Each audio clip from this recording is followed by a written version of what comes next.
The proceeding has ended.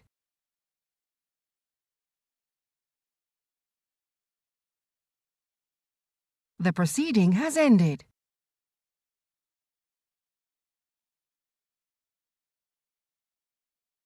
The proceeding has ended.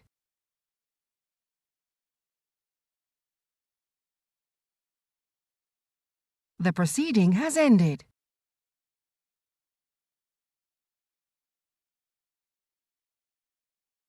The proceeding has ended.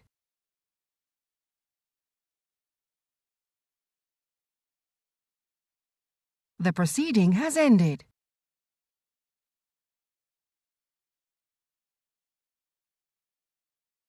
The proceeding has ended.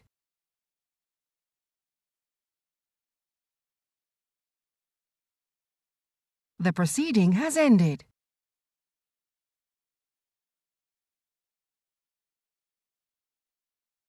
The proceeding has ended.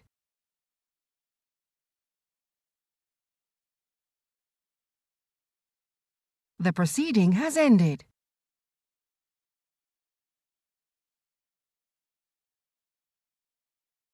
The proceeding has ended.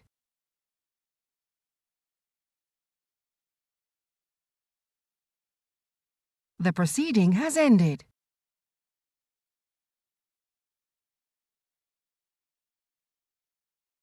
The proceeding has ended.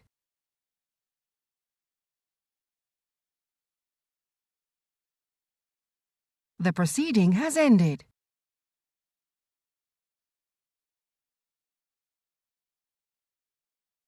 The proceeding has ended.